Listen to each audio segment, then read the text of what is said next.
Nací como fruto de una violación. Mi mamá biológica vivía en la Villa Itatí, en Bernal, y bueno, ella fue violada por su padrastro, que era alcohólico. Mi abuela biológica quería que abortara y hicieron todo lo posible por hacerlo. Yo creo que en ese momento no existía la pastilla y creo que si hubiera existido, hoy no la estoy contando, porque la hubieran forzado, la agarraron entre varias personas para meterle agujas de tejer. Pero no pudieron lograr interrumpir el embarazo. ¿Qué edad tenía tu mamá? 14 cuando me tuvo. 14 años. 14 años, sí. El embarazo siguió avanzando. Ellos eran muy pobres, al punto de que vivían con braseros, no tenían luz, nada. Vivían en una casilla de tierra y pasaban pidiendo por el barrio donde yo después me crié. Mi mamá del corazón siempre ayudaba a la gente que pasaba, les daba de comer, o algo que les sobraba, o ropa, pero no ella solo, sino mucha gente. Entonces, mi abuela biológica le dijo: mi hija está embarazada, ¿quiere el bebé? Eso lo dijo a la mujer que después te adoptó. Exactamente. Y mamá no... Le dijo sí, pero no se lo dijo por algo como diciendo sí, lo va a hacer. Lo dijo como descreída. Bueno, el embarazo avanzó y nací, y a los 22 días fui entregada a esta familia. Habían pasado con el carro y le dijeron: nació la nena, porque así fue muy despectiva. O sea, para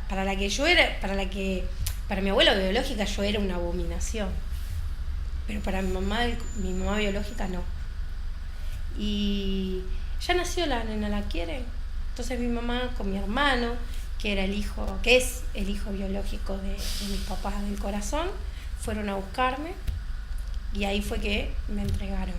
Inmediatamente se organizó todo el barrio, fue toda una conmoción, porque mi hermano cuando yo llegué tenía 21 años, mis papás ya estaban hechos, eran grandes, podían ser mis abuelos. Hoy creo en día que no estarían ni siquiera en una lista posible para adoptar.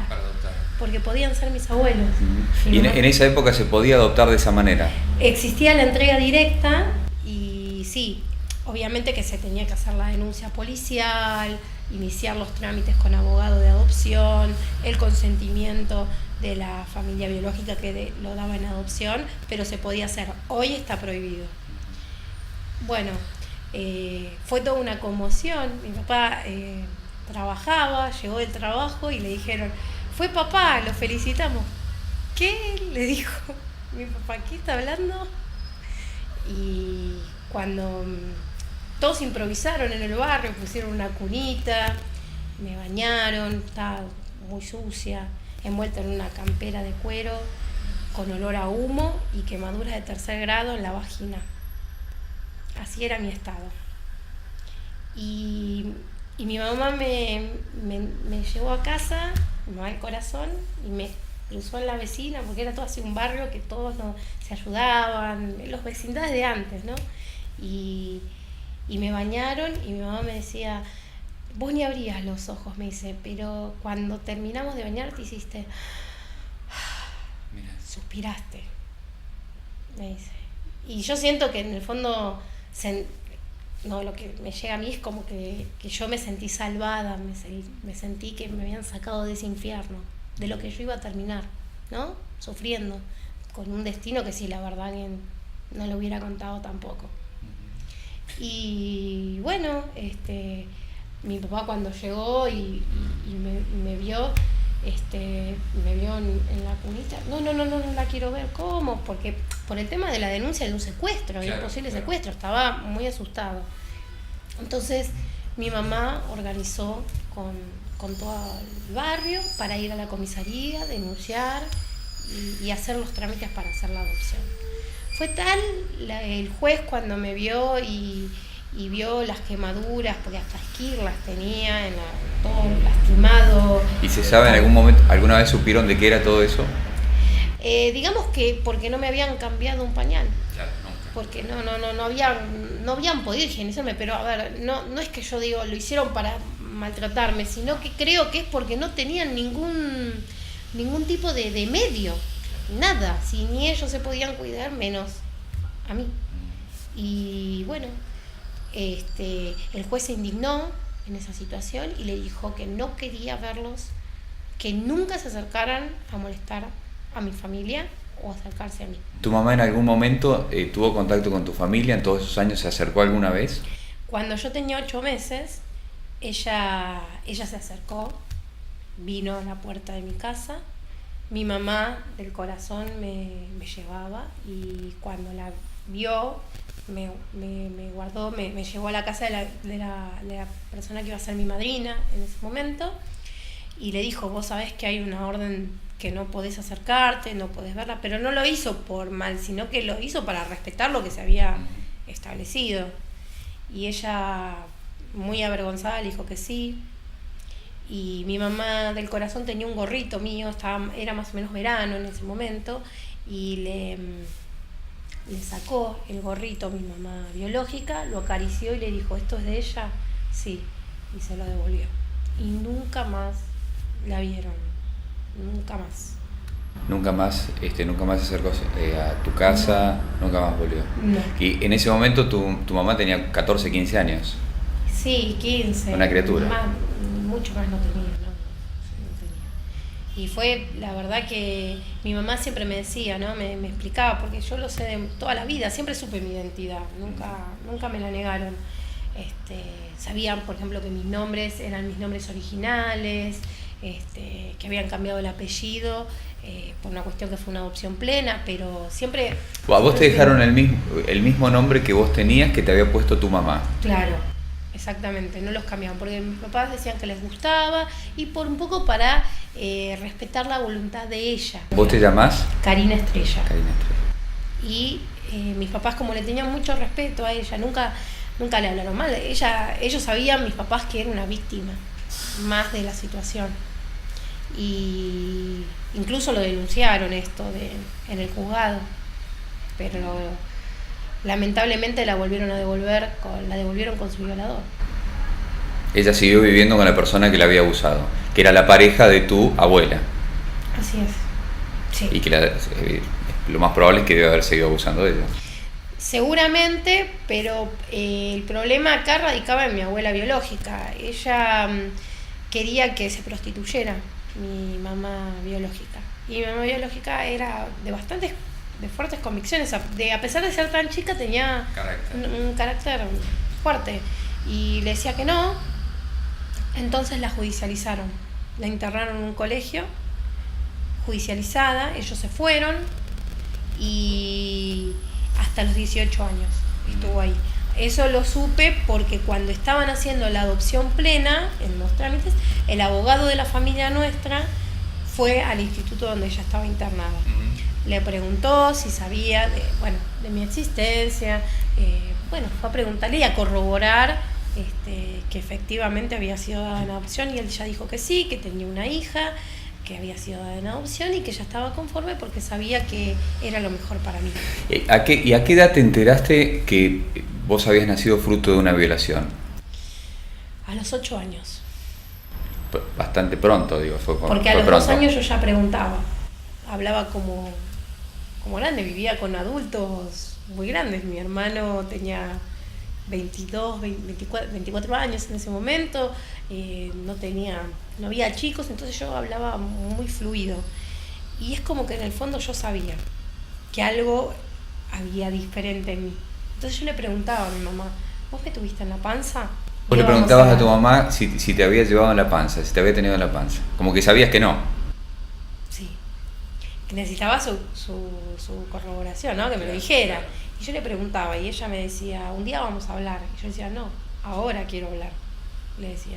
Entonces ella me explicó, con 2 años, cómo podía explicarme, con una pedagogía especial. Me decía que ella no me había tenido en la panza porque ya era grande, entonces para que yo llegara a esa casa me habían bajado una estrella. Entonces por eso yo me llamaba Estrella. Y así contaba por todos lados la historia mía. Y decía que yo me llamaba Karina Estrella por eso.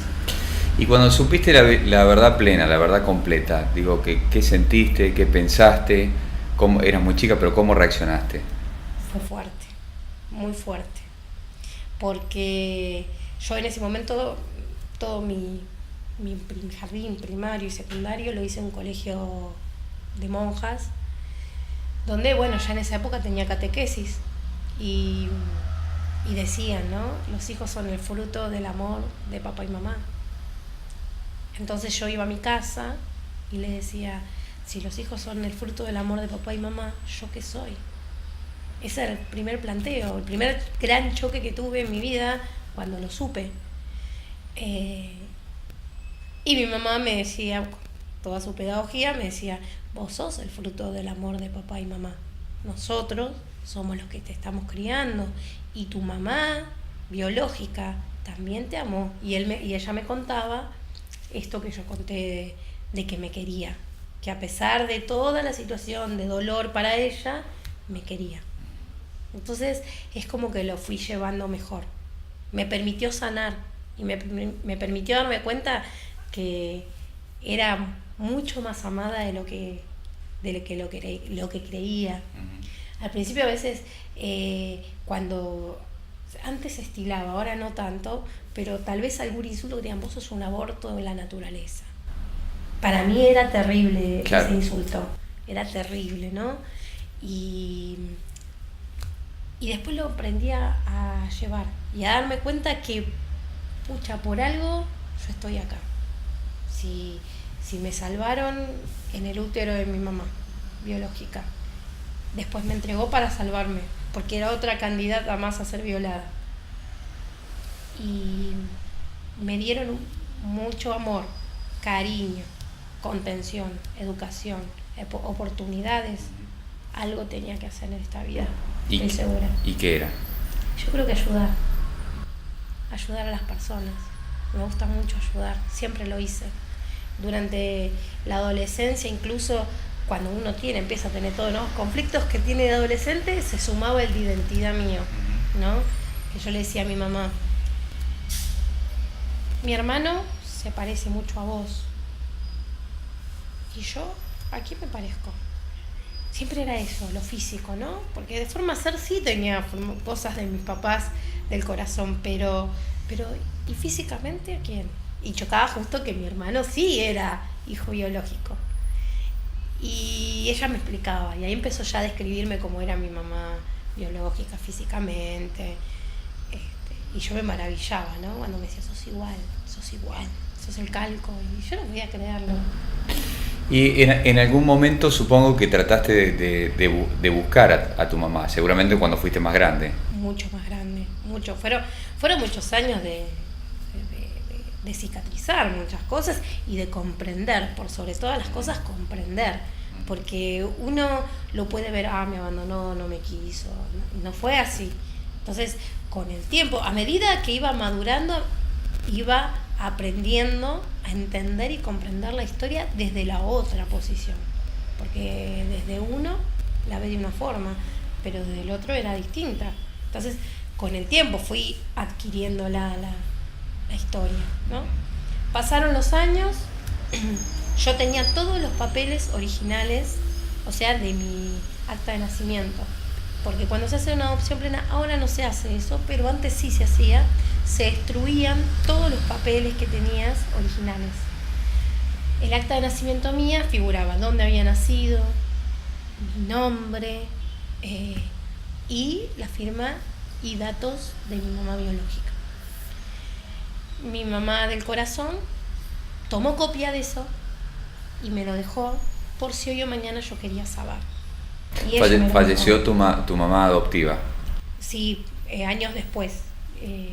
Ella me lo había dejado. Vos, el día que quieras, yo te acompaño, nos movemos.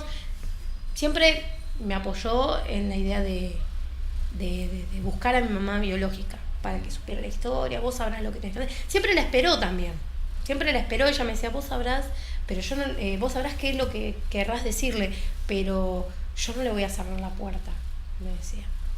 Vos tenés que hablar con ella. Y yo le decía que no tenía problema. Pero él siempre me inculcó esto, de que la esperaba y demás. Claro. Y bueno, pasaron los años, mi mamá, cuando yo tenía 15 años, mi mamá del corazón perdió la vista, tuvo un infarto en el nervio óptico y perdió la vista inmediatamente. Entonces su salud con los años se fue deteriorando. Ya no pudo acompañarme ni nada más. Pero sí, ella me decía, yo te apoyo, lo que sea, te voy a estar apoyando. Ella era mi apoyo, mi compañía. Y bueno, cuando yo tenía 28 años, ya me había recibido de contadora, falleció. Ella me decía, yo lo que quería verte era graduada universitaria. Y me dijo, los días que me den ahora me los están regalando. 6 meses después murió. Y después, bueno, seguí viviendo con mi papá y ahí fue que tomé la decisión de decir, bueno, voy a buscar y quiero saber, quiero cerrar mi historia, quiero cerrarla, quiero escuchar que me cuente qué pasó, cómo está, quería saber y sobre todas las cosas quería agradecerle que me había salvado de los abortos y quería agradecerle que me dio una adopción, eso por sobre todo, ¿no? Quería agradecérselo. La busqué, primero había averiguado por la casa del Salta, eso fue más o menos a los 29 años, y no tenía respuesta porque ya era salteña, no tuve respuesta porque no ubicaron. Yo no tenía el número de documento, tenía el nombre completo y los datos de mi abuela biológica con su número de libreta cívica. No pude saber nada. Después averigüé por la zona de Bernal donde estaba la villa, tampoco nadie sabía nada, hasta que había por el gobierno de la provincia de Buenos Aires, había una página donde las personas que habían sido adoptadas podían dar sus datos enviando un mail y te averiguaban. Y yo le conté toda mi historia y mandé mis datos. Pasó un tiempo, 6 meses más o menos, y me vino la... Que no tenías ninguna respuesta durante 6 meses. Yo lo mandé y... Quedó, pero yo ya había hecho lo que tenía que hacer, ya estaba como entregada, digamos, no sabía qué iba a pasar. Y ahí fue que vino el mail de respuesta diciéndome que no tenía buenas noticias y me muestran la fecha de nacimiento de mi mamá biológica y la fecha de muerte. Ella había muerto a los 25 años. Tu mamá biológica murió a los 25 años. Sí, a los 25 años. Para mí fue un choque. O sea, yo tenía 11 años cuando ella murió. Hacía mucho tiempo que ella había muerto. Y fue difícil. Y ahí en el mail me dijo, te vamos a llamar por teléfono. Inmediatamente me llamaron por teléfono, me contaron de que ella había estado en pareja y que había tenido 2 hijos. Y me dijo, digo, yo quiero saber de qué murió. Era lo más importante. Para mí en ese momento quería saber qué le había pasado. No, me dijo, yo no te lo puedo decir, me dijo. Acá está el número de teléfono del que fue su pareja, si querés llámalo. Ese mismo día, no me olvido más, daba vuelta a mi cabeza y llamé por teléfono y me dijo, y no me atendió él, me atendió su hija, que fue muy sorprendente porque era mi voz, era igual, pero digamos con otro tono, ¿no? Y me sorprendió mucho cuando me dice que se llama Karina. Me quedé en estado de shock cuando me dijo, yo me llamo Karina. Y yo digo, yo me llamo Karina, le dije yo. Me dice, ya sé, vos sos mi hermana, ¿no? Me dijo. Y me dijo, yo sabía que existías, pero no sabía nada de vos. Sabía tu edad, me decía. Y me dijo, yo te tengo que decir algo, yo no la conocía a mi mamá. Ella. No la conocí, porque murió cuando tenía 1 año yo. No la recuerdo. Ese día yo le dije, mira, yo Le digo, yo no sé cómo era ni nada. Le digo, sé que mi mamá del corazón me dijo que soy igual, nada más. Y lloraba ella porque no la había conocido a su mamá, por ese vacío que sentía ella. Y bueno, que yo no había tenido, porque yo sí tenía una mamá. Y ese día agarré el auto y me fui hasta Berisso. Yo estaba en ese momento vivía en Wilde, seguía viviendo en Wilde, y me fui hasta Berisso y la vi a ella. Era increíble el parecido también que teníamos. Cuando me vio el marido de ella, de mi mamá biológica, un hombre alto, ¿no? Era llamativo lo alto que era, grandote. Tuvieron que darle una silla porque se descompuso. Yo era la que tenía que estar sorprendida, estaban todos los demás sorprendidos, en estado de shock. Porque vos sos igual a tu mamá biológica. Entonces me dijo el papá de la hija de mi mamá biológica que, perdóname, me dijo, se puso a llorar y me dijo, pero es que sos idéntica a tu mamá, me dijo, y me sorprendió el parecido.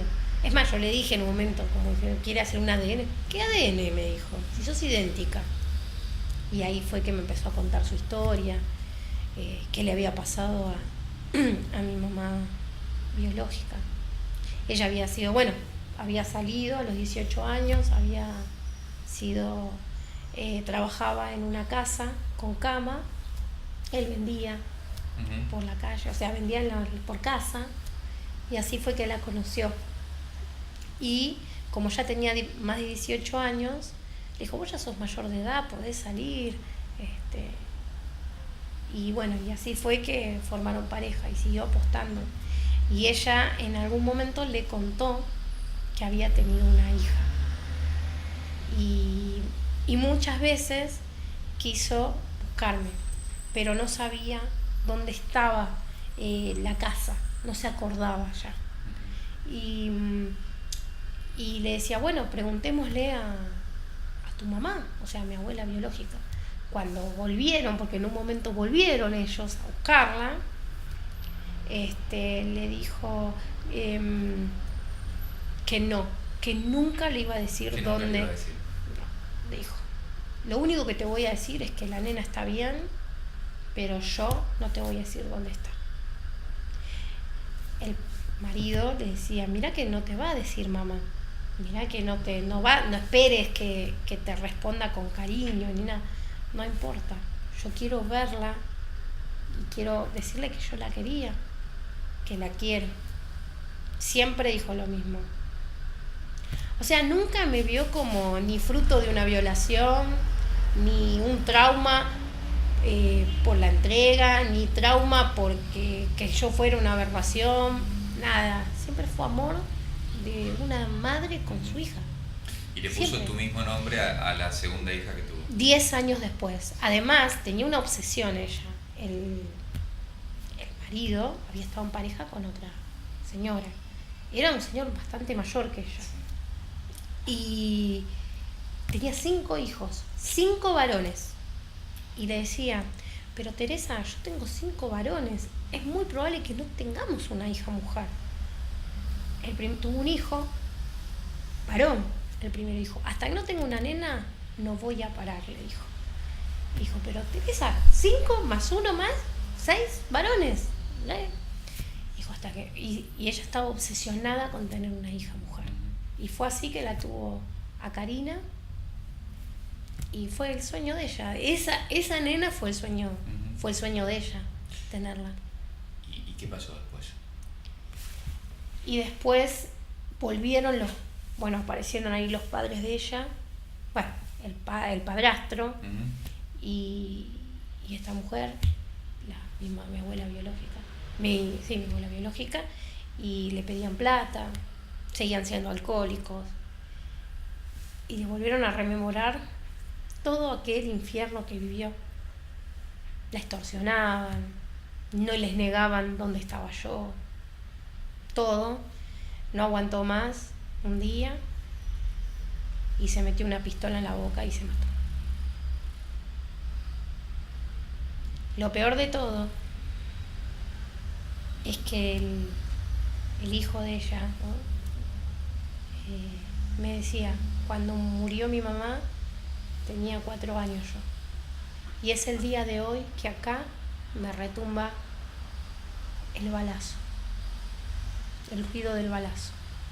4 años. Lo que la mató a mi mamá biológica no fue ni la entrega mía, ni la violación, ni que yo naciera de esa violación. La mató la ausencia del Estado. El Estado que la volvió a entregar. El Estado que lo único que hizo fue judicializarla, meterla en un colegio, mandarla a trabajar. La falta de oportunidades, la falta de contención, la falta de poder sanar. Y a pesar de todo, intentó apostar a la vida de nuevo, porque quiso formar una familia, porque quiso ser una persona de bien. Ella sabía perfectamente qué era lo que estaba bien y lo que no estaba mal, y lo que estaba mal. Ella sabía.